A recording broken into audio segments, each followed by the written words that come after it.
네, 오늘의 주요 뉴스입니다. 뉴욕 증시가 폭락했다가 장마판 급등 반등하면서 혼조세로 마감했습니다.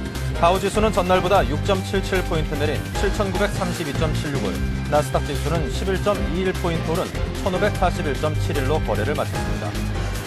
지난 1월 국내 자영업자 수가 작년 11월보다 41만 6천 명이나 줄어든 것으로 집계됐습니다. 새로 창업한 인원을 감안하면 도산하거나 폐업한 인원은 42만 명을 웃돌 것으로 추정됩니다. 삼성전자와 LG전자는 16일 스페인에서 열리는 통신 전시회에서 태양광으로 배터리를 충전할 수 있는 휴대전화 시제품을 잇따라 공개합니다. 배터리 용량은 10분 충전하면 3분가량 음성통화할 수 있는 수준입니다. 한때 600선까지 떨어졌던 벌크선 운임지수가 최근 2000선을 넘어서는 등 상승세를 보이고 있습니다. 지난 11일 현재 벌크선 운임지수는 2055로 지난해 10월 이후 처음으로 2000을 회복했습니다. 이재용 삼성전자 전무가 결혼 11년 만에 이혼 위기에 처했습니다. 이 전무의 부인 임세령 씨는 지난 11일 남편을 상대로 이혼 및 재산 분할 청구 소송을 서울가정법원에 냈습니다. 안녕하십니까. 출발 센증시의 임동석입니다. 어제 한국은행은 0.5%포인트 금리 인하를 단행을 했습니다. 그 결과 기준금리가 2.0%로 사상 최저치를 기록을 했습니다. 이성태 총재는 향후 경기가 큰 폭으로 위축될 가능성이 크고 또 경제 성장률이 마이너스로 떨어질 가능성이 높은 데다가 경기 회복 시기가 상당히 불투명하다는 이유를 들어서 이 같은 금리 인하 조치를 단행했다고 설명을 했습니다. 자, 시장의 기대에 부응해서일까요? 어제 우리 주식시장 소폭의 하락에 그쳤습니다. 또 앞으로 추가 금리 인하의 여지도 남아있고 많은 경기 부양 정책들이 준비가 되어 있는 이만큼 이에 대한 기대를 걸어보도록 하겠습니다. 자, 오늘 새벽 뉴욕 증시 소식부터 정리를 하면서 시작하겠습니다. 서울경제신문 유주희 기자입니다. 안녕하세요. 안녕하십니까? 네, 어제 뉴욕 증시가 경기 부양책에 대한 실망감 때문에 혼조세로 마감을 했다죠. 어제 뉴욕 증시는 장 초반 정부의 경기 부양책이 기대에 못 미친다는 평가 때문에 하락세로 출발했습니다. 상원과 하원이 합의한 경기 부양책 규모가 축소된 데다 재무부의 금융안정계획이 미흡하다는 분석 탓에 장 한때 7,750선이 무너지기도 했습니다. 하지만 장 막판에 주택시장을 회생시키기 위한 조치가 나올 것이라는 소식이 급반등해 혼조세로 마감했는데요. 뉴욕 증권거래소에서 다우존스 산업평균지수는 전날보다 0.09% 내린 7,932.76으로 마감했습니다. 반면 스탠더드 앤드 푸어스 500 지수는 835.19로 전날보다 0.17% 올랐고 나스닥 종합지수도 0.73% 오른 1,541.71로 거래를 마쳤습니다. 네. 자, 지난달 소매 판매 실적이 예상보다는 상승했다고 하던데요. 자, 이것이 주식시장에 큰 영향을 끼치진 못한 모양이군요. 예, 지난 1월 미국의 소매 판매는 전달보다 1.0% 증가해 7개월 만에 처음으로 상승했습니다. 전문가 예상치는 마이너스 0.8%였는데 이 같은 상승세를 보인 이유는 주요 유통업체들이 경쟁적으로 할인 판매에 나섰기 때문인 것으로 풀이됩니다. 그럼에도 불구하고 증시가 하락한 이유는 앞으로 소매 판매가 상승세를 유지할 가능성이 낮기 때문입니다. 또 결국 실업 사태가 개선될 조짐이 없기 때문이기도 한데요. 어제 저녁 발표된 미국의 신규 실업수당 청구 건수는 62만 3천 건을 기록했습니다. 26년 만에 최고치였던 전주보다 8천 명이 감소했지만 4주 평균은 60만 7,500명으로 상승세를 보였습니다. 2주 이상 실업수당을 청구한 건수도 481만 건에 달해 집계가 시작된 1967년 이후 최고치를 기록했습니다. 네. 자, 그리고 유가도 2개월 만에 최저치를 기록하는 등 계속해서 하락세에서 면치 벗어나지 못하는 모습이군요. 어제 국제유가는 5일 연속 하락하면서 2개월 만에 최저치로 떨어졌습니다. 역시 경기 부양책에 대한 회의적인 시각 탓이 컸는데요.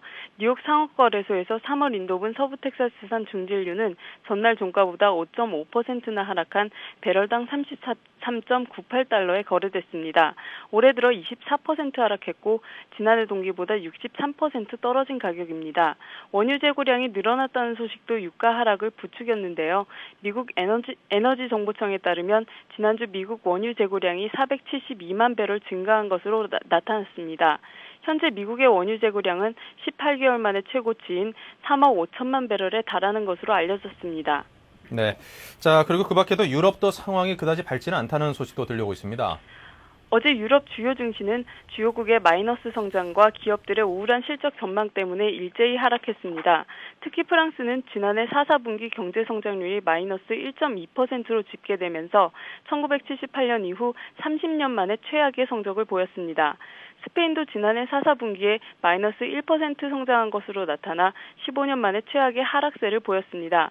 영국 런던 증권거래소의 FTSE 100 지수는 전일보다 0.76% 떨어진 4,202.24로 장을 마감했고, 독일 닥스 30 지수는 4,407.56을 기록해 2.7%나 하락했습니다. 프랑스의 까크 40 지수는 2.09% 하락한 2,964.34로 거래를 마쳤습니다. 이 밖에 프랑스의 원자료 운용업체인 EDF와 자동차 메이커 르노 SA, 영국에서는 음료업체인 디아지오, 통신업체인 BT PLC 등의 수익 악화 전망도 잇따라 발표되면서 주가 하락을 부추겼습니다. 네, 유럽 증시가 일제히 하락세를 보였는데 전일 아시아 증시도 그 못지않은 하락세를 보였다고요? 11일 건국기념일을 맞아 휴장했던 일본 증시는 어제 하루 동안 미국의 경기 부양안에 대한 실망감을 한꺼번에 드러냈습니다. 또 엔화가 달러화에 대해 상승세를 보이면서 수출 기업들의 주가를 깎아내렸는데요. 어제 니케이 225 지수는 전장보다 3.03% 하락한 7,705.36에 마감해 2주 만에 최저치를 기록했습니다. 홍콩 증시 역시 미국에서 들려온 소식 때문에 하락세를 보였습니다. 항생 지수는 전날보다 2.3% 떨어진 13,228.3의 장을 마감했습니다. 중국과 대만 증시는 차익 매물이 쏟아지면서 하락세를 보였는데요. 중국의 상하이 종합지수는 전날보다 0.56% 하락한 2248.09에 마감했고, 대만의 자취엔 지수는 전일보다 2.39% 떨어진 4466.42에 장을 마쳤습니다. 네, 자 지금까지 글로벌 경제 소식을 정리해봤습니다. 유주희 기자였습니다. 고맙습니다. 감사합니다.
네, 오늘의 투자 전략 시간을 이어가겠습니다. 오늘은 동양종금증권 홍재 지점의 최일정 차장을 모셨습니다. 안녕하십니까? 네, 안녕하십니까? 네, 먼저 전일 우리장 주요 지표부터 정리를 해보겠습니다. 네, 그렇습니다. 전일 우리 시장 상당히 변동성이 컸었는데요. 네. 코스피 지수는 결국 종가 마이너스 10.34포인트 하락한 1179.84포인트로 마감을 했고요. 코스닥 지수는 상승을 했죠. 2.51포인트 상승한 385.92포인트로 마감을 했습니다. 외국인 같은 경우는 수급적인 측면에서 2043억의 순매도 기조를 보였고요. 개인은 6,698억 순매수를 보였습니다. 기관은 4,677억의 순매도하는 그런 모습을 보여줬습니다. 네, 자 모처럼 상당히 큰 폭의 거래량이 증가하면서 이제 거래량이 증가하는 모습을 보였는데 개인들이 6천억이 넘는 매수, 하지만 또 외국인들이 계속해서 매도세 2천억대가 넘는 매도세를 보이면서 오히려 좀 늘어나는 그런 양상을 보이고 있습니다. 자, 그렇다면 전일 우리장의 특징적인 모습들은 어떤 것들이 눈에 띄던가요? 네, 그렇습니다. 전일 우리 시장에서의 그 이벤트가 두 가지가 있었죠. 예, 첫 번째로는 금통위의 금리 결정, 그리고 옵션 만기일이었습니다. 전일 우리 시장이란 이벤트를 앞두고 장 시작과 동시에 선물 베이시스가 계속해서 백오데이션 상태에서 프로그램 매도가 대량으로 이제 출하가 이제 되는 그런 상황이었습니다.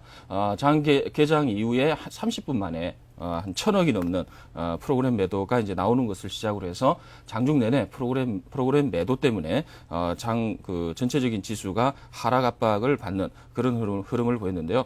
종합 지수는 결국에 오후 1시경에 최저치를 찍었죠. 27포인트 하락한 1162포인트를 형성을 했고요. 지수의 일봉상으로는 21선을 지지해주는 그런 모습을 보였습니다. 특히 오전 10시 15분 정도에는 금통위의 금리 결정 0.5%포인트의 금리 인하 결정 이후에는 마이너스 2포인트까지 하락폭을 축소하는 모습을 보여줬습니다만은 다시 외국인의 선물 매도 강화와 프로그램의 대량 매도가 출회되면서 다시 하락하는 그런 모습을 보였습니다. 전반적으로 이제 대부분의 업종이 하락을 했는데요. 네. 금융업종과 건설업종 어떻게 보면은 금리 인하에 대한 수혜주라고 할 수 있는 업종이 큰 폭 하락을 했고요. 그리고 음식료 업종과 그리고 전기, 가스, 전기전자, 의약, 화학업종이 강보합 내지는 1%대의 그 상승하는 그런 흐름을 보였습니다. 그리고 반대로 그 하락업종으로는 이제 보험업이 상당히 좀 많이 떨어졌죠. 3.4%가 이제 하락을 했고요. 건설업과 철강금속, 증권업이 2%대의 하락 흐름 보였고요. 운수창고와 운수장비, 은행업종이 1%의 하락을 보이면서 전일 지수 약세에 주된 역할을 하지 않았나 이렇게 보이고 있고요. 그리고 여전히 특징 종목으로는 CN그룹주들의 상한가 행진이 눈에 띄었고요. 그리고 2차 전지 테마와 실적 우량주 종목으로 이제 주목받던 이 전지주죠. 로켓전기가 8일 조정 이후에 상한가 진입하는 모습을 보였습니다. 그리고 범 LG가의 피인수된다라는 소식 이후로 계속해서 상한가를 보였던 대한펄프 또한 장중 흔들리는 모습을 보였습니다만 결국 7일 연속 상한가 마감에 성공하는 그런 모습을 보여줬습니다. 네. 자, 이렇게 해서 전일 우리 시장의 특징적인 모습들을 정리를 해봤습니다. 자, 계속해서 오늘의 우리 시장에 관한 전망을 해볼 텐데요. 오늘 우리 시장 전개 방향을 짚어주시죠. 그렇습니다. 전일과 오늘 시장 이렇게 크게 달라진 건 없을 것이다라고 이제 판단을 해볼 수 있는데요. 체크 포인트가 있죠. 우리 시장 오늘 체크 포인트라고 말씀드리면은 뭐겠습니까? 외국인의 선물 방향성 그리고 거기에 따르는 프로그램의 영향력 이러한 부분을 생각해 보지 않을 수가 없습니다. 그래서 전일 금리 인하와 미 증시가 이제 소폭 상승하는 그런 흐름을 보였었는데 그렇지만은 우리 증시 자체는 다소 수급에 밀리는 그런 양상을 보였습니다. 이러한 것들은 선물의 베이시스가 굉장히 약화되어 있는 그런 상황이 계속해서 진행이 되고 있기 때문에 지수가 추가 상승을 못하고 하락 압력을 받는 주된 원인이 아닌가 이렇게 보고 있습니다. 지수상으로 봤을 때 전일도 마찬가지 21선을 이제 견조하게 지켜내고 있는데요. 차트의 흐름을 보시면서 한번 흐름을 보겠습니다. 자, 일봉 차트, 종합지수의 일봉 차트 흐름을 보고 계시는데요. 여기 노란색으로 표시되어 있는 부분이 일단 21선 부분이죠. 21선 부분은 1160포인트가 21선이라고 말씀드릴 수 있습니다. 네. 전전일, 그러니까 전전일에 대규모 양봉이 출회가 되면서 21선을 일단 1차적으로 지지를 해줬고요. 그 다음 날이죠. 전일 같은 경우도 마찬가지로 최저점이 1162포인트대, 그렇지만은 21선을 견조하게 지켜주면서 십자봉의 위쪽으로 방향을 잡아주는 그런 흐름을 보이고 있습니다. 이러한 흐름 속에서 박스권의 흐름 자체를 어떻게 보느냐라고 봤을 때 전반적인 이제 이평선들이 하락 쪽으로 이동을 하고 있고 단기 이평선들은 집중이 되어 있는 모습을 봤을 때 박스권의 하단부를 1160에서 1200선 사이에 어느 정도 박스권을 예상해 볼 수 있을 것 같습니다. 그래서 오늘 우리 시장은 이제 1160에서 1190까지의 지루한 눈치 보기 장세가 진행이 될 것 같고요. 따라서 이 장 시작과 동시에 흐름을 한번 봐야 되겠습니다만은 오늘 지수가 딱 얼만큼 정도의 마감이다라고 보기보다는 마이너스 10에서 플러스 10포인트 사이에 흐름이 나오지 않을까. 그 정도 선에서 변동성을 보이면서 이제 상승 흐름 아니면은 미국장이라든가 이제 글로벌 장세에 따라서 추세적인 하락 아니면은 추세적인 상승 흐름을 보이지 않을까 이렇게 판단해 볼 수 있겠네요. 네. 그러니까 그 말은 뒤집어서 보면 지금 어떤 상황이 어떤 위냐 아래냐 그것을 좀 네. 결정지을 수 있는 그 갈림길에 딱 초입에 놓여 있다. 그렇게 정리를 해볼 수 있겠습니까? 1200포인트에 대한 계속되는 심리적인 압박감 그리고 어느 한 큰 이벤트가 이제 나와야 1200포인트를 강하게 돌파하면서 안착을 할 수 있다는 점에서는 글로벌 증시가 상당히 중요하다라고 보고 있고 특히 미국 시장과는 이제 디커플링이 되고 있고 네. 그리고 중국 시장과 이 아시아, 일본 시장과는 커플링 된다라는 쪽에서는 중국 시장 쪽의 흐름 그리고 일본 시장 쪽의 흐름을 면밀히 좀 봐야 된다라고 이제 판단할 수 있습니다. 네.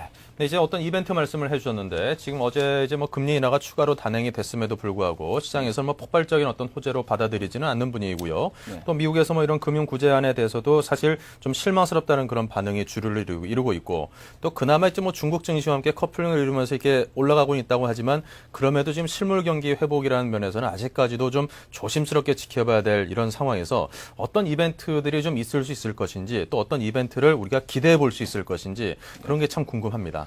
그 점에 대해서는 이제 그 호재성 재료보다는 이제 네. 이러한 각국의 이제 정책적인 이제 구제금융이라든가 이제 지원책 이러한 부분이 어떻게 리스크가 해소가 되느냐가 이제 포커스가 맞춰진다라고 볼 수 있습니다. 다시 말씀드리면은 지금 현재 우리나라를 비롯해서 미국이 직면해 있는 바는 뭐냐면 유동성 함정이라는 하나의 큰 이슈거든요. 네. 대규모 자금이 풀린 상태에서 정책적인 경기 부양이 이루어지지 않는다 이러면 상당히 유동성 함정에 빠질 가능성이 있다. 따라서 경기 부양은 안 되고 이 유동성이 풀린 상태에서 물가는 상승하고 화폐 가치는 떨어지는 그런 흐름이 나오게 된다 이러면은 경기 부양에 대한 효과 그리고 향후에 나올 수 있는 정책적인 하나의 그 대응 방안이 없다라는 측면에서는 하방 압력적으로 보이는데 만약에 이러한 정책적인 효과가 나타나게 된다 이러면은 어떻게 되겠습니까? 상승 쪽으로 봐야겠죠. 그러한 부분이 리스크가 해소되는 부분에서는 상당히 긍정적인 부분이 있다. 따라서 실물 경제 쪽에서의 각종 지표가 어떻게 나오느냐에 따라서 그동안 각국 정부에서 펼친 이러한 그 정책들의 효과의 그 이 포커스 그런 부분이 이제 그 지표로 분명히 나와야 된다라고 이제 말씀드릴 수 있습니다. 네, 정책에 대한 효과가 나타나면은 플러스 쪽, 나타나지 않는다고 판단이 되면 마이너스 쪽으로 그 갈림길을 분석을 해볼 수 있을 것 같습니다. 이제 유동성 함정이란 말씀을 이제 많이들 이제 전문가분들이 요즘 들어 드리는데요. 이제 뭐 이해를 돕기 위해서 말씀을 드리자면 이제 금리를 아무리 낮춰도 이제 뭐 소비라든가 투자가 제대로 이루어지지 않는 그런 경우를 말하는 그런 용어라는 점을 참고삼아 말씀을 드립니다. 또 뭐 아무리 그 돈을 쏟아부어도 실제 시중 실세 금리가 떨어지지 않는 것도 함께 일컫죠. 자, 그렇다면 이에 대해서 어떤 전략을 가지고 우리 투자자들이 이 주식시장에 적응을 하고 또 살아남아야 될지 그 예. 생존 전략을 좀 일러주십시오. 자, 일단은 큰 흐름 자체는 그 하락 쪽이든 상승 쪽이든 맞춰지지는 않고 있어요. 네. 지금 제일 중요한 것은 각 그 수급 주체들, 그러니까 외국인이든 개인이든 기관이든 할 것 없이 지금 생존 게임, 즉 수익률 게임을 진행을 하고 있다라는 측면에서 종목 접근이 상당히 중요하다라고 볼 수 있습니다. 일단 전반적인 추세적인 접근보다는 종목 접근 쪽으로 이제 포커스를 맞추고요.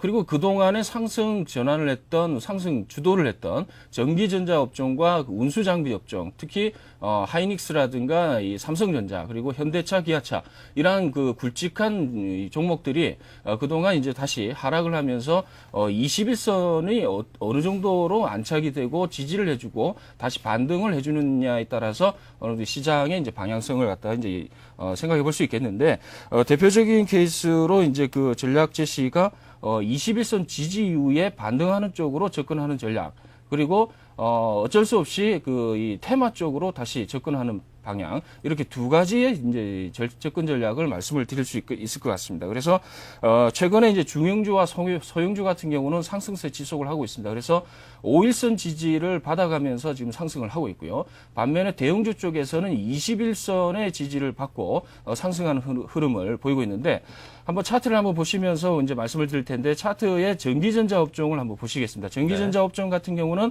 노란색 선이 지금 현재로서는 지지선 21선을 이제 그 형성을 하고 있습니다. 전일도 상당히 많이 떨어졌다가 양봉 형성하면서 이틀 연속 저점을 높이는 상승 흐름을 보이고 있습니다. 오늘도 만약에 이러한 저점을 높이는 양봉이 하나 형성이 된다 이렇게 봤을 때는 상당히 지수를 상승 쪽으로 이끌면서 21선 지지 반등 성공하는 그런 흐름을 보일 수 있다. 따라서 전일에 삼성전자가 종가 마감에 플러스 전환된 것은 상당히 긍정적인 부분이다라고 볼 수 있는 거죠.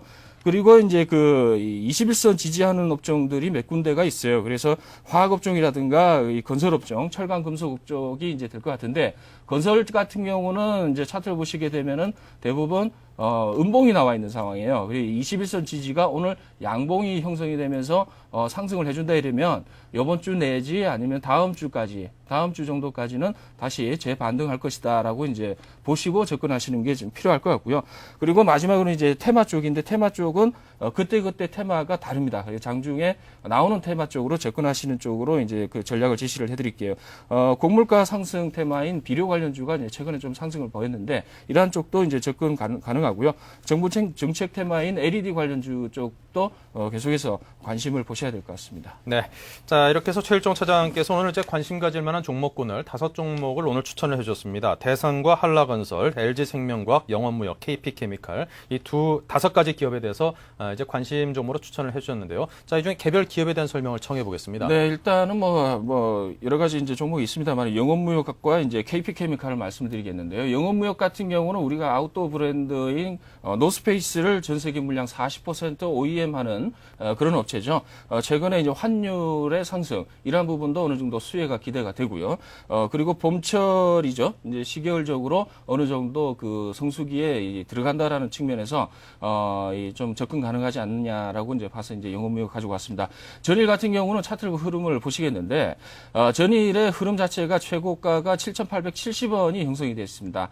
음봉이 나와 있죠. 그래서 한번 눌림목 발생이 가능할 것으로 보고 매수가는 7,100원 정도 수준에서 하고 목표가는 8,500원까지 일단 기다려지는 그런 이제 전략을 가지고 가고요. 손절가 같은 경우는 21선이 하회하는 부분이 될 것 같습니다. 6,700원 정도의 현금 확보하는 게 좋지 않을까 이렇게 판단을 하고 있습니다. 네, 자 영업무역에 관해서 청해 들어봤고요. 자 다음에는 어떤 종목입니까? 자 KP케미칼을 한번 말씀을 드리겠는데요. 최근에 그 작년 12월 달까지의 이 화섬 그러니까 폴리에스테르 쪽의 그 업황이 안 좋다가 이번 1월 달 이후로 상당히 좀 좋아지고 있습니다. 특히 대중국 관련주로서의 그 포커스를 맞추는 부분인데요.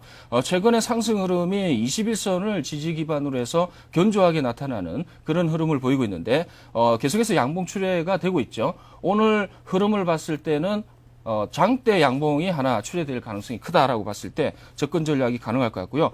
전일 5,330원에 종료를 했습니다만 갭 상승할 수 없다라는 측면에서 5,250원 정도의 매수 전략을 주시는 게 좋을 것 같고 목표 주가는 6,100원까지의 좀 짧게 보는 구간을 말씀드리겠습니다. 손절가는 이러한 그 21선이 하회하는 4,900원 정도 선이 일단은 손절가가 되지 않겠나 이렇게 판단을 드리겠습니다. 네, 자 호남석유학과 합병 검토를 하고 있으면서 그 관련해서 요즘 들어 더욱더 각광을 받고 있는 그런 종목입니다. 자 KP케미칼과 영원무역 이 두 기업에 관한 추천 말씀까지 들어봤습니다. 자 지금까지 동양종금증권 홍제점의 최일종 차장과 함께했습니다. 고맙습니다. 감사합니다.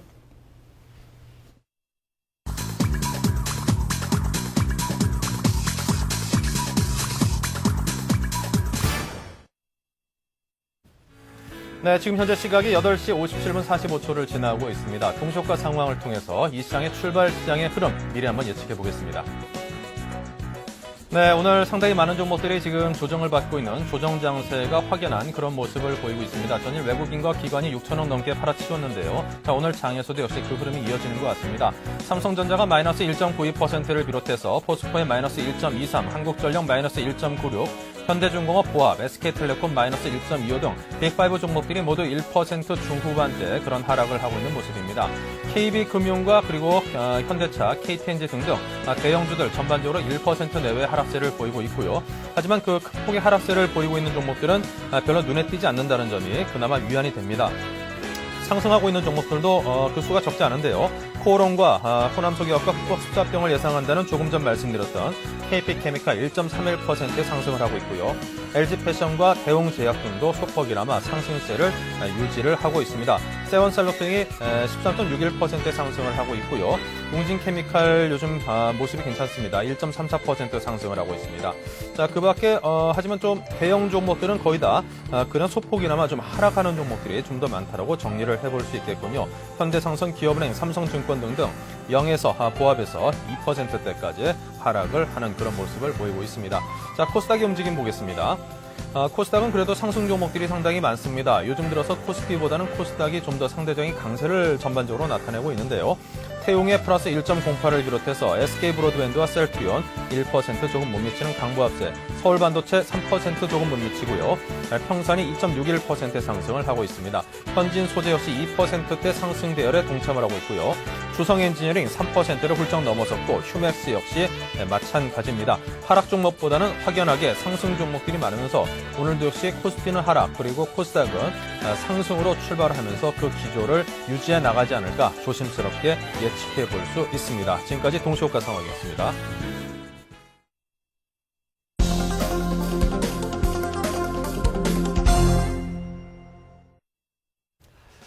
네, 딱 한마디로 정리를 하자면 코스피는 약세, 코스닥은 강세, 이렇게 정리를 해드릴 수 있을 것 같습니다. 하지만 그 폭은 그다지 크지 않을 듯 보이는데요. 자, 개장 시초가를 중심으로 다시 한번 정리를 해보겠습니다. 네, 조정세가 확연합니다. 삼성전자가 마이너스 1.73, 포스코 마이너스 0.27, 한국전력이 마이너스 0.71, 그나마 현대중공업이 플러스 0.68로 플러스대로 보합에서 돌아섰고요. KB금융과 신한지주 등 금융주가 소폭 약세 내지는 보합입니다. 오늘은 그래도 좀 진정을 보이는 모습이고요. 삼성화재 같은 보험주들은 그나마 0.63%로 상승으로 소폭 돌아서 있는 모습입니다. 건설주들도 오늘 나쁘지 않습니다. 삼성물산 마이너스 0.61, 현대건설 플러스 1.22, 그리고 삼성중공업도 플러스 0.74로 건설업종 또는 건설업을 함께 겸하고 있는 기업들의 움직임이 오늘 전반적으로 강보합세 정도로 정리를 해볼 수 있을 것 같습니다. 조선주의 흐름도 나쁘지 않은데요. 대우조선해양이 플러스 1.60을 비롯해서 현대상선과 같은 해운주, 요즘 BDI 지수가 연일 상승하고 있다는 소식에 힘입어서 오늘도 큰 폭으로 떨어지진 않고 보합세를 유지를 하고 있습니다. 자, 코스닥 쪽은 여전히 강세를 유지하고 있습니다. 태용과 SK브로드밴드, 셀트리온 등등 강보합세를 비롯해서 2%대 상승은 서울반도체와 평산, 그리고 포스데이터 등이 2%대 상승을 하고 있고요. 제이콤이 6% 조금 넘는 그런 상승세를 보이고 있습니다. 그 밖에 인선 ENT가 플러스 2.01, RT전자가 플러스 2.46%, 앱토즈소프트가 플러스 2.31을 비롯해 전반적으로 상당히 많은 종목들이 오늘 상승세를 보이고 있습니다. 네, 현대증권 투자 분석부를 연결하겠습니다. 유수민 연구원입니다. 안녕하세요. 예, 안녕하세요. 네, 오늘 장 출발 시황 정리부터 부탁드리겠습니다. 예, 경기 부양책과 금융 구제안이 최악의 경기 침체인 현 상황의 방어에 턱없이 부족하다는 회의론과 비관론으로 전일 미증시는 장중 큰 폭 하락했지만 미 정부의 주택시장 지원안에 대한 소식으로 장 막판 반등하였습니다. 주택시장 지원안은 정부가 모기지 상환이 곤란한 주택 보유자들을 위해 표준화된 상환 능력 평가와 적격성 테스트를 마련해 테스트를 통한 모기지 채무자들의 상환 조건을 완화해주는 내용을 골자로 하고 있는 것으로 알려져 있습니다.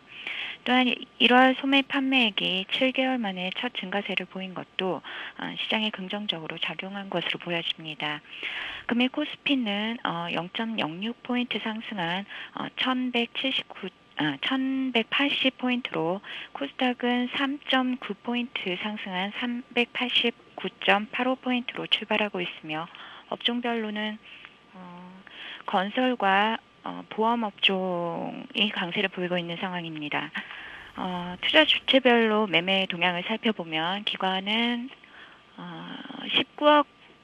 19억 원 매도를 하고 있고요. 외국인은 109억 원의 매도를 보이고 있고 개인은 112억 원의 순매수를 보이고 있습니다. 네, 자 그렇다면 오늘 장 어떻게 대응하는 게 좋다고 보십니까? 쉽지 않은 장인데요. 예, 전일 한은이 유동성 함정 우려에도 불구하고 기준금리를 50bp 단행하는 가운데 국내 경기 침체가 빠른 속도로 진행되고 있다는 점을 확인한 바 국내 증시도 경기선인 120일 돌파가 쉽지는 않을 것으로 예상되고 있는 상황입니다. 2월 이후 업종별 등락의 흐름을 살펴보면 기계, 조선, 자동차, 운수창고 등 소위 중국 관련주의 강세가 지속되면서 수익률 상승이 컸던 점을 볼 수 있는데요. 최근 PMI 지수의 2개월 연속 상승과 경기 선행지수 반등 등으로 경기 회복 기대감이 고조되고 있는 중국 모멘텀이 국내 증시에서의 긍정적인 영향도 상당 부분 주가에 반영되고 있지 않은가, 선반영되고 받고 있는 모습이 아닌가 하고 조심스럽게 판단해 볼 수 있겠습니다. 외국인의 수급도 중립 수준으로 전환됐다는 점과 또 미국을 포함한 선진국 증시의 부진이 계속되는 가운데 정책 모멘텀 이후 경기 펀더멘탈에 대한 고민이 다시 부각될 것으로 예상된다는 점에서 다소 경기의 시각에서 수익률에 대한 눈높이를 낮춘 단기 매매의 대응이 유효해 보이는 상황입니다. 네. 자, 그렇다면 관심 가질 만한 업종과 종목들이 있을까요? 예, 앞에서 언급드린 네. 시황과 같은 맥락에서 최근 강세를 보였던 기계, 조선, 자동차 등 중국 모멘텀에 따른 상승률이 컸던 종목에 대한 추격 매수는 자제해야 할 필요가 있어 보입니다. 증시 관심이 다시 펀더멘털로 이동할 가능성이 높아진 만큼 시장 약세와 변동성 확대에 대한 대비로 음식료, 전기, 가스, 통신 등의 경기 방어주에 대한 관심도 다시 필요해 보입니다. 또한 최근 주식형 펀드 자금 유출과 펀드 내 유동성에 대한 여유 부족으로 수익률 관리에 집중할 것으로 보여지는 투신 및 기관의 매수 종목에도 관심이 필요할 것으로 판단됩니다. 네. 자, 이렇게 해서 유수민 연구원과 지금까지 이야기 나눴습니다. 고맙습니다. 감사합니다.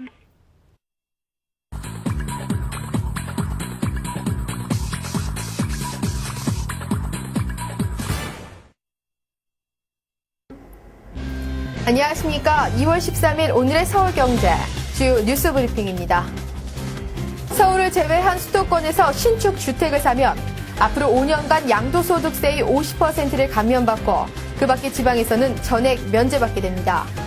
또 이르면 다음 달 민간주택 분양상한제가 풀립니다. 윤중현 경제팀은 부동산 시장 활성화 방안을 앞세우고 정책 행보에 첫 발을 내디뎠습니다. 올해 만기를 맞는 34조 원 규모의 중소기업 신용보증이 1년간 연장됩니다. 정부는 실물 부분의 자금을 원활하게 공급하기 위해 올해 만기가 돌아오는 신용보증기금과 기술보증기금, 지역신용보증재단, 수출보험공사 등 4개 기관의 보증을 1년간 전액 연장하기로 했습니다. 당정은 일자리 나누기에 동참하는 기업에 대해 임금 삭감액의 절반을 기업 손배로 인정하는 방안을 이달 중 임시국회에서 처리하기로 했습니다. 또 경기 침체를 감안해 올해만 한시적으로 퇴직금에 매기는 소득세를 기존 산출세액의 30%까지 깎아줄 방침입니다. 금융통화위원회가 기준금리를 0.5%포인트 인하해 사상 최저치인 2.0%로 끌어내렸습니다. 또 이성태 한국은행 총재가 추가 금리 인하 여지를 내비쳐 기준금리는 1.5% 안팎까지 더 내려갈 가능성도 높아졌습니다. 경기 방어를 위한 한은의 공격적 기조가 뚜렷해지고 있습니다. 통장 하나로 공공임대부터 민영주택까지 모든 주택에 청약할 수 있는 만능 청약통장이 오는 4월에 출시됩니다. 주택 소유 여부나 연령에 관계없이 누구나 가입이 가능하고 주택 소유자는 현재와 마찬가지로 국민주택 청약 자격은 없습니다. 무주택자의 내 집 마련의 기회가 훨씬 확대될 것으로 보입니다. 전 세계에서 재배하는 유전자 변형 농작물 규모가 지난해 9.4% 급증했습니다. 특히 콩은 전체 재배 면적의 70%를 차지했으며 연하는 46%, 옥수수는 24%를 차지했습니다.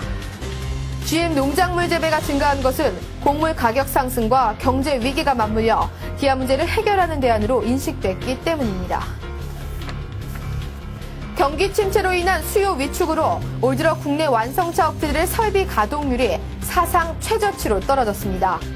지난 1월 국내 완성차 업체들의 가동률은 평균 47.8%로 가동률 하락은 완성차 업체들의 영업 적자는 물론 인력 구조 조정으로 이어질 가능성이 높다는 관측이 나오고 있습니다. 극심한 취업난이 계속되는 가운데 골프장 캐디가 인기 직종으로 떠오르고 있습니다. 수입도 높고 대우도 점차 좋아지고 있어 남자 캐디 30명 모집에 600명 이상이 몰렸습니다. 이에 맞춰 대학의 캐디 전문학과가 속속 개설되는 등 더욱 전문화되고 있는 추세입니다. 이상 오늘의 서울경제 주요 뉴스 브리핑이었습니다.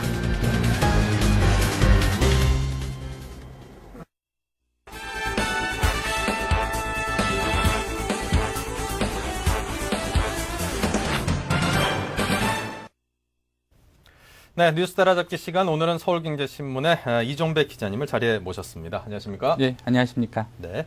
자, 드디어 2기 경제침이 출범하고 경제 네. 상황이 점점 또 악화되고 있습니다. 정부 정책에도 이를 해결하기 위한 그 가속도가 붙고 있는 그런 양상인데요. 네. 자, 한국은행이 기준금리를 어제 0.5%포인트 인하한 데 이어서 어제 하루 무척이나 강도 높은 고용과 보증에 대한 대책 그리고 부동산 대책 등이 한꺼번에 쏟아져서 아주 정신이 없습니다. 예, 그렇습니다. 그 지적하신 대로요. 그 감당하기 힘들 정도의 대책이 쏟아졌는데요. 이기 경제팀이 며칠 전에 그 한국 경제의 그 솔직한 현실을 토대로 해가지고요. 그 마이너스 2% 성장률을 예고하지 않았습니까?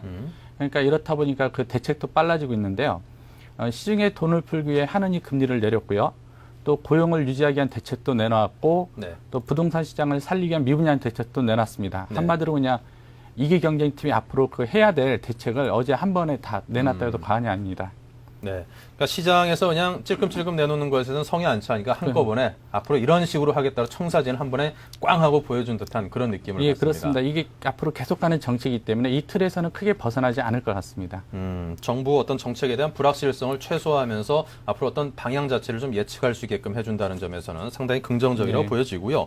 자, 먼저 한은이 어제 금리를 0.5%포인트 인하했습니다. 시장에서 충분히 예상했던 그런 폭에서 벗어나지 않았던 만큼 시장에서 받아들이는 분위기는 좀 덤덤했다. 이렇게 정리를 해볼 수 있을 것 같고요. 그렇죠. 예. 이성태 한은 총재가 양적 완화 정책을 시사하는 발언을 해서 그 부분은 주목을 끌었죠. 그렇습니다. 그 하느니 기준금리를 0.5%포인트 인하했는데요. 네. 사실 이는 그 시장의 예상 범위를 벗어나지 않았죠. 네. 그렇지만 그 더 큰 문제, 더 관심을 가져볼 문제는 이성태 한은 총재의 발언이었는데요. 앞으로 그 한국은행이 어떻게 통화 정책을 운영할 것인가에 대해서 그 피력을 했습니다. 우선 그 이 총재 그 발언을 종합해 보면요. 기준금리 하한선을 1%대로 보고 있는 것 같습니다. 네. 그 리먼 사태 이후 기준금리 추이를 보면요. 2008년 10월 27일에 그 4.2%가 됐거든요. 네. 그다음에 그 11월 7일에는 4%대로 떨어졌고요. 또 12월 10일에는 그 3%대로 내려앉으면서 3% 시대가 개막이 됐습니다. 그 이후에도 금리는 계속 하락 행진이 되면서요. 올 1월 9일에 2.50%가 됐고 어제 이제 2%가 됐죠. 이 총재는 앞으로 한두 차례 더 금리를 내릴 가능성이 있다는 걸 시사했거든요. 네. 이 발언을 이제 곱씹어 보면은 금리가 이제 1%대까지 떨어지다는 것을 우회적으로 표현한 것 같고요. 동시에 그 이성태 총재는 그 양적 완화 정책을 펼칠 수 있다는 점을 시사했습니다. 그 양적 완화 정책이란 이제 금리 정책을 통해서 더 이상 그 금리 정책이 먹혀 들어가지 않으면서 중앙은행이 직접 시중에 돈을 푸는 건데요. 이 총재가 그 예로서 그 단적인 예로 하느니 국채를 직매입하는 것은 어떠냐는 질문이 있었거든요. 네. 여기서 이성태 총재가 그러니까 중앙은행이 어떤 역할을 하는 게 도움이 된다면은 그런 일을 하는 것은 당연하다고 이런 말씀을 하셨습니다. 그러니까 하느니 적극적 역할에 나서겠다는 점을 분명히 했는데요.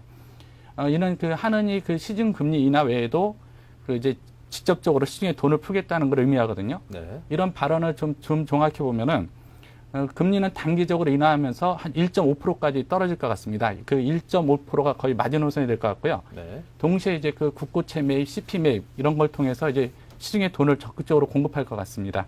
네.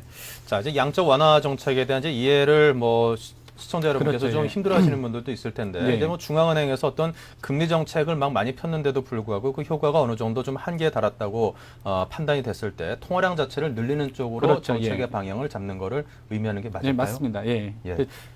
설명을 좀 더 쉽게 아닙니다. 부탁드리겠습니다. 어떤 그 금리 인하 가지고는 도저히 이제 시중에 그 조절이 안 될 때요. 그 예. 중앙은행이 직접 시중에 돈을 푸는 거로 이해하시면 될 겁니다. 그러니까 중앙은행이 직접 시중에 돈을 풀어서 돈을 돌게 하는 네. 이제 그런 정책으로 보시면 될 것 같습니다. 예, 국채를 매입한다든가 여러 가지 그 방법을 통해 가지고 이제 통화량 자체를 늘려 가지고 예, 그렇죠. 시중에 좀 돈이 좀 많아져 가지고 여기저기 필요라는 곳에 스며들 수 있게끔 하려는 그런 의지를 갖는 그런 정책을 뜻한다고 이해를 해보겠습니다. 자, 그렇다면 이제 시중에 돈이 돌도록 하기 위해서 한국은행이 전방위로 이제 나서고 있다 이렇게 이해를 할 수 있을 텐데 정부도 물론 그에 함께 보조를 맞추려고 하겠죠. 그렇죠. 그 하느니 이제 금리 인하고요. 그 양적 완화 카드를 꺼내 들었다 그러면요. 그 정부는 이제 보증기관을 총동원해서 그 중소기업들 실물에 그 돈이 돌아가는 그런 정책을 취하고 있는데요. 어제 발표된 정책이 하나 있습니다.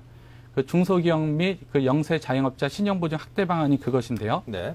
그 대책을 만들었던 고위 관계자 표현을 빌리면요. 그 마른 수건을 짜냈다. 더 이상 할 수 있는 것은 없을 것 같다. 이런 표현을 했는데 사실 그 이번 조치 위에 그 추가로 나올 조치는 거의 없다는 평도 나오고 있거든요. 그래서 이제 그 이번 대책의 주요 골자를 보면요. 우선 신보와 기보, 그다음에 수출보험공사 등 그 4개의 보증기관이 있습니다. 네. 그 4개 보증기관이 올해 만기가 도래하는 그 보증 규모가 34조 원인데요. 이거를 전액 만기 연장하고요. 또 그 만기 연장 외에 그 보증 기준 완화 등을 통해서 올해 18조 원을 추가로 공급하기로 했거든요. 네. 그래서 좀 더 그 세부적으로 보면요. 그 신보와 기보의 경우 그 만기 도래 그 전액 연장 보증이에요. 좀 기준 등급을 좀 완화해가지고 네. 그 좀 더 많은 중소기업이 그 지원을 받도록 했습니다. 그 대표적인 눈에 띄는 게 그 수출기업, 그 녹색성장기업, 우슬기업, 창업기업 이 4개 파트가 있는데요. 네. 이 4개 파트에 대해서는 보증 비율을 100% 적용해가지고 그 부실이 발생했을 때 그 정부가 그 전액 손실을 떠안기로 했거든요. 이 4개 파트의 경우는 그 수출기업이 6천여 개, 네. 그 창업기업이 한 2만여 개, 그 녹색성장기업이 한 800여 개가 되는데요. 총 이제 3만 2천 개로 추산되고 있습니다. 네. 그러니까 3만 2천 개 기업에 대해서는 정부가 모든 걸 손실을 떠안겠다는 의미고요. 또 그 소상공인과 그 영세 자영업자들의 보증을 담당하는 그 지역 신보가 있거든요. 네. 그 지역 신보의 경우도 그 만기 연장하고 그 특례 보증 확대 등을 하기로 했습니다. 또 그 수출보험공사도 있는데요. 그 수출보험공사의 경우는 그 수출 기업에 대해서는 지금까지는 이제 수출 실적이 있어야지 보증을 해줬거든요. 네. 근데 그 수출 실적이 없어도 보증을 해주고요. 또 그 수출보험공사의 보증을 받으려고 하면은 부채 비율이 일정 기준을 넘지 말아야 되는데요. 이 부채 비율 기준도 안 와 있습니다. 한마디로 그 수출 중소기업에 대해서는 수출을 한다면은 원칙적으로 모든 돈을 지원하겠다는 그런 의미로 해석될 수 있는데요. 그 정부 추산에 의하면은 이번에 그 만기 연장하고 그 보증 기준 완화로요. 혜택을 입는 중소기업이 한 38만 8천여 개로 추산되고 있거든요. 맞네요. 그런데 2006년 말 기준으로 그 중소기업 통계가 있는데요. 그 중소기업이 총 302만 개입니다. 그러니까 그 38만 8천 개니까 한 12.8%가 이번 조치로 혜택을 입게 되는 겁니다. 네. 자, 이렇게 그 많은 혜택을 주는 이런 정책들이 이제 물론 도움은 될 것 같습니다. 하지만 그럼에도 불구하고, 이제 뭐, 나라에서 우리 국민들이 그렇죠. 내는 세금으로 지원되는 돈이니만큼 또 일각에서는 그 지원을 받는 쪽 입장에서도 충분히 그에 맞는 어떤 책임을 져야 되는 거 아니냐, 또 모럴 해저에 대한 그 우려 섞인 그런 지적은 늘상 있어 왔습니다. 그렇죠. 예. 그에 대한 대책들도 함께 발맞춰야 되지 않을까 싶은데요. 그렇습니다. 그 이제 일단은 정부의 시각은요. 그 민간 금융기관으로 하여금 아무리 돈을 풀라고 해도 네. 도저히 그것이 이제 그 먹혀들어가지 않는다고 보고 있고요. 네. 결국 이제 정부가 꺼낼 수 있는 카드가 이제 금융공기업이죠. 그 보증기관이라든지 그 금융공기업을 총동원해서 시중에 돈을 푸는 건데요. 말씀하신 대로 이제 가장 문제는 게 그 도덕적 해이지 않습니까? 네. 이 도덕적 해이를 어떻게 할 것인가에 대해서도 정부를 고민하고 있는데요.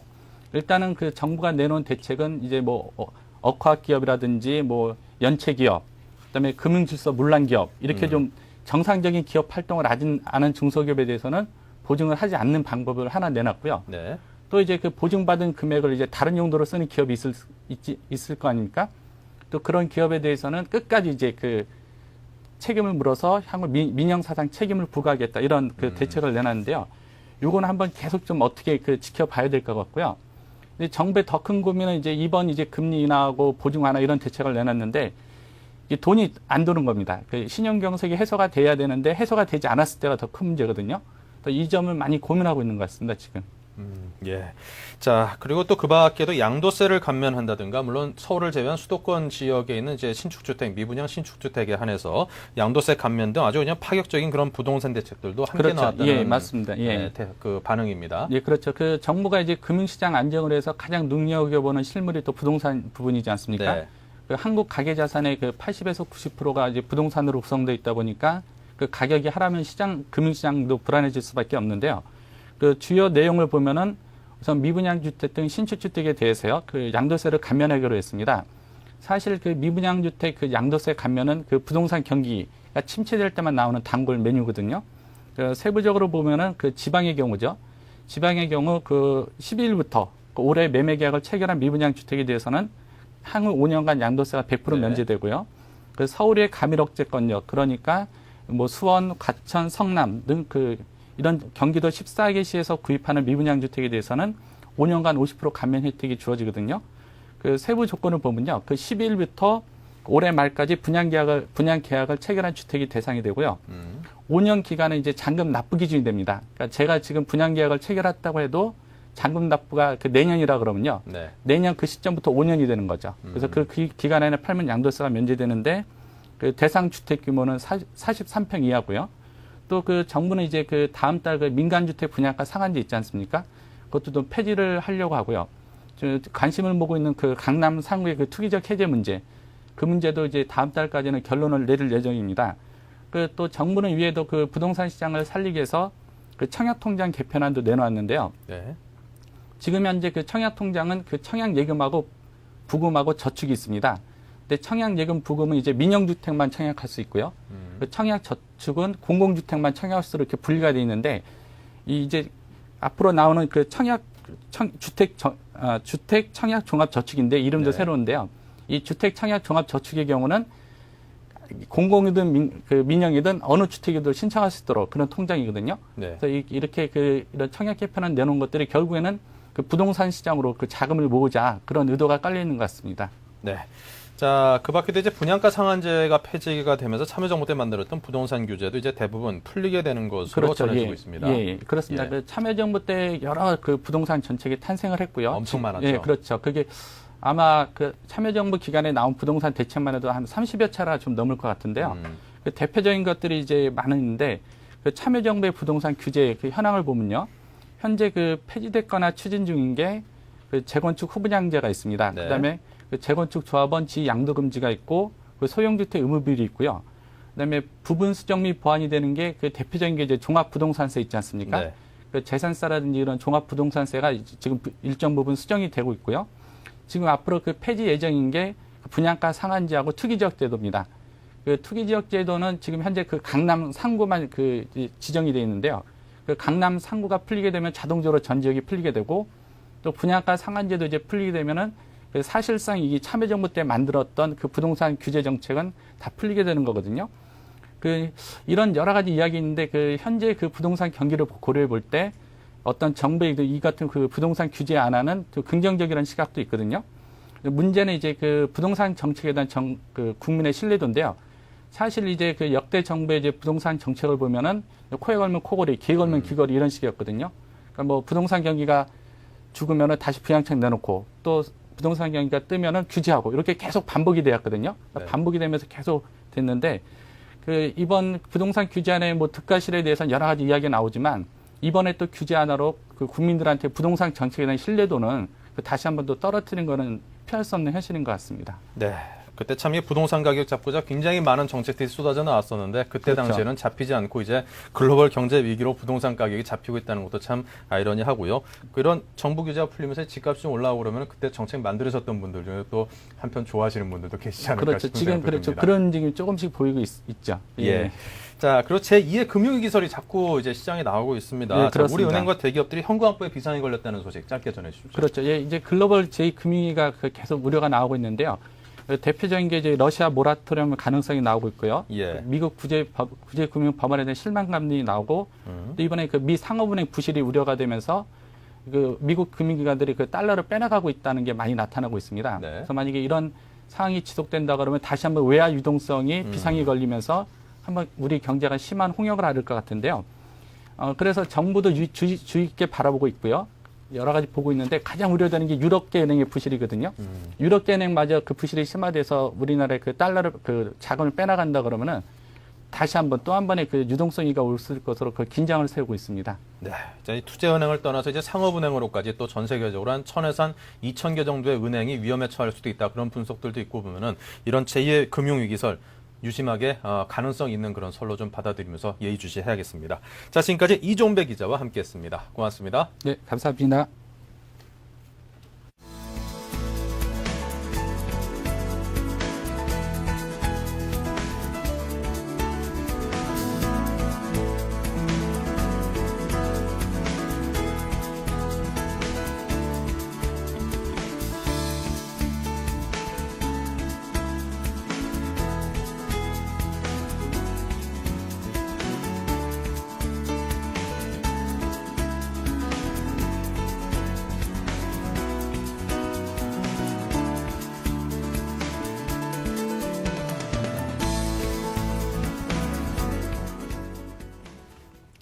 네, 자 지금 양시장에 먼저 움직임부터 여러분께 간략하게 정리를 해드리겠습니다. 자 오늘 시장이 좀 조정을 받는 모습인데 역시 코스피는 1% 조금 못 미치는 0.92% 하락을 하고 있고요. 그리고 코스닥은 오늘도 소폭이나마 강세를 유지하고 있습니다. 0.52% 플러스로 돌아서서 387포인트, 400포인트 선까지 그냥 뚫고 확 올라가줬으면 좋겠다는 그런 기대를 갖게 되네요. 환율도 오늘은 소폭이나마 하락을 하고 있습니다. 9시 19분 기준으로 1원 80전 하락한 하지만 그럼에도 불구하고 1,402원에 머물고 있습니다. 1,400원대입니다. 자, 저는 여기서 인사드리겠습니다. 고맙습니다.